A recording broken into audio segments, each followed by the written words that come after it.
In Star Wars, the Order of Jedi were, for the most part, mostly seen as morally upstanding citizens and keepers of the peace.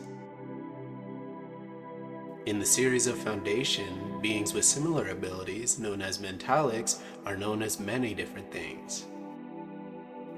But make no mistake, these are no Jedi. Hello Foundation fans, fellow Mudbeards, and anyone who clicked on the video just because it had the word Jedi in it. And today, I'm going to be breaking down the Mentallics of the Foundation series, which essentially are basically the Jedi of the Foundation universe. Now there's something important to note. The series of Foundation is based off of a series of books by Isaac Asimov, and when I say based, I mean loosely based. See, even though they follow some of the same story beats and some of the same world building aspects, most of the narrative is definitely far from similar to each other.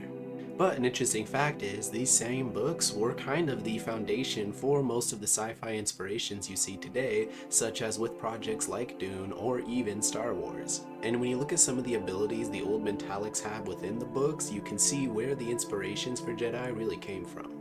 But again, we're not here to talk about the books today. We're actually just going to be breaking down the Mentallics and how they're represented within the Foundation TV series on Apple TV.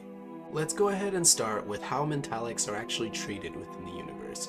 To broadly stroke their powers, they can read and manipulate people's minds, but unlike the Jedi, they are actually persecuted for this. Mostly around the galaxy, anyone that sees them will see them as a threat or something to fear.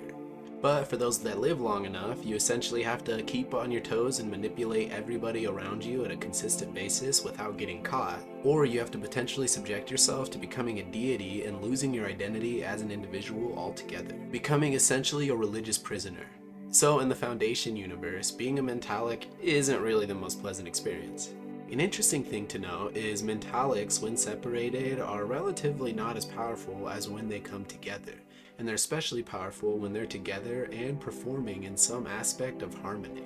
But let's go ahead and break down some of the powers and abilities the Mentallics actually have. And to do that, I'll go ahead and break down a couple of the key characters in order of a power scaling, so from the weakest to the strongest. That being said, we'll go ahead and start with Salvor. Salvor is a Mentallic we meet on Terminus who is very unaware of her abilities, but just constantly has this feeling that she is different. The first clue she gets that something special about her is the fact that within that planet, there is this thing known as the Vault.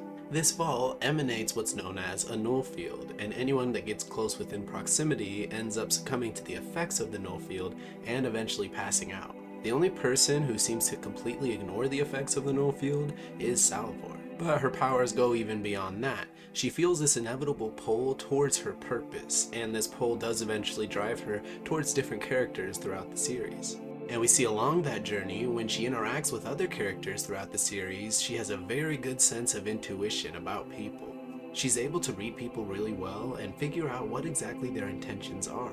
One of her prime examples of the ability to know these things is one of her signature character traits in flipping a coin. Every single time she flips it, she is able to call exactly what side it's going to land on, never bothering to even challenge herself to see how far she could actually go. Another interesting ability she seems to possess is she has these dreams or flashbacks where she gets the sense of someone's past, but not her own. We eventually find out one of these people's past is her mother in Gaal. So let's go ahead and break down some of Gaal's abilities. And one of the primary starting abilities we get with her is this sense of prescience. Through several scenes throughout the first season, we find that she is able to essentially see the future. And there is an argument that's made within the series at several different points that her powers are what helped amplify her ability in studying the Abraxas conjecture and figuring out that her planet was doomed. But Gaal is also very adamant that she figured those things out on her own without any powers. But that brings me to my next character, and one of the more powerful Mentallics we see throughout the series.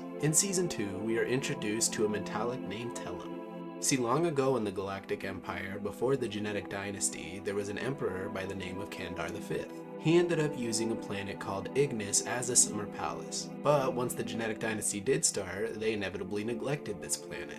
And while this planet remained uninhabited, eventually a Mentallic ended up stumbling across it by the name of Tellum. Now, Tellum is one of the best representations for Mentallics because we get to see her flaunt a lot of her powers throughout Season 2. This includes both telekinetic and telepathic powers. and also allows her the ability to really tap into somebody's mind, a lot of people being unable to hide their thoughts from her digging. She also possesses the ability to essentially control people. If she wanted to, she could force them to do things that maybe they wouldn't normally do. But one of Tellum's most prominent abilities is the fact that she's lived several decades. Essentially, this means she's been jumping from body to body for a very long time. She actually used to be worshipped as a god, and one of her first experiences is jumping to a different body from being in this sort of religious imprisonment. Through gaining the ability to essentially be immortal, Tellum did develop a severe fear of death. And you can see in some of her discussions with Gaal that her revealing some of this information is intentional. Tellum is not only able to reach within inside people's minds, but she is able to send herself and them within their own minds as well. Which leads me to one of my next characters, and that is the Mule. The Mule is a character who will be an antagonist in Season 3 and has been built up since the very first episode of the series. Essentially, he's probably the most powerful Mentallic we'll ever see within the Foundation. And the best way to describe how powerful he is to show one of his most prominent abilities we've seen so far. In that Gaal, in her powers to essentially see the future, sends herself to the future and is able to see what exactly is going down and what the third crisis will essentially be. To break that down, we gotta kinda go over Gaal. See, her future sight is normally displayed through intuition/feelings. But she can actually get full-on vision/hallucinations if she tends to knock herself out or bring herself to the brink of death. This transports her to the future where she's in an active war zone and finds herself in a confrontation with the character of the Mule. The Mule ends up subduing her and immediately peeking into her mind and finding out that this is not actually the current Gaal he is looking at, and it's a younger version of herself looking through an older version of herself. See, let's say he is actually present in the future in that exact moment and time is a consistent thing. That means he's just powerful enough to potentially look into the past.